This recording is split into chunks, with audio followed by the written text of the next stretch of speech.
Frédéric Lemoyle, bonjour. Vous êtes historien, enseignant, spécialiste en histoire contemporaine et plus spécialement, on peut dire, sur le fascisme.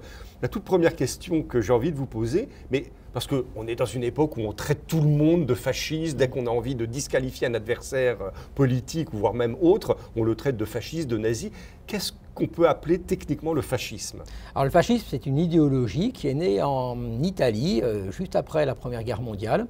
C'est une idéologie révolutionnaire qui vise à créer un homme nouveau, un Italien nouveau, c'est-à-dire son esprit qui doit être complètement modifié, sa façon d'être, sa façon de penser, jusqu'à sa façon de marcher.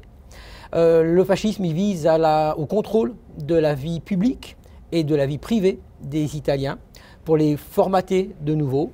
Et donc, en fait, c'est une entreprise révolutionnaire et donc totalitaire, car elle doit exercer une contrainte sur les esprits afin de créer cet homme nouveau italien qui serait, pour faire vite, un soldat. Alors, quelle différence feriez-vous entre, par exemple, le fascisme et le nazisme, qu'on a tendance un peu à assimiler? Alors, la différence fondamentale, c'est la question de l'antisémitisme, par exemple, et la question raciale. C'est-à-dire que le fascisme est un hyper-nationalisme, avec des tendances assez fortes vers le socialisme, dans le sens que c'est un étatisme extrêmement puissant, mais il n'a que peu intégré les questions raciales à ses débuts et pas du tout l'antisémitisme.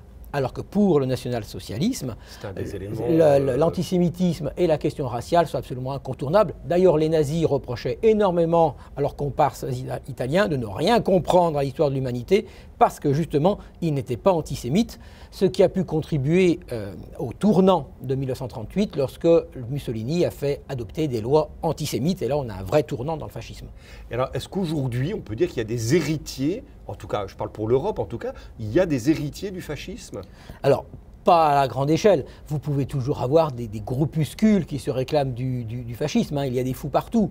Mais politiquement, au niveau des partis, des idéologies, non, le fascisme a disparu. Il a disparu en 1945, il a disparu parce qu'il a été écrasé par les Alliés, et il a disparu à cause de ses propres aberrations, du champ de ruines qu'a été l'Italie.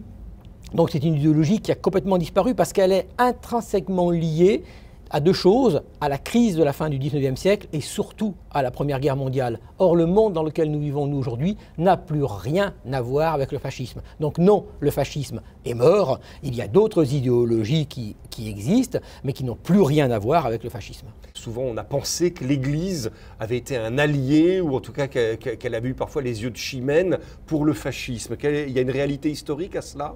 Alors le fascisme est une idéologie intrinsèquement antichrétienne. Mussolini aimait dire qu'il était catholique et antichrétien.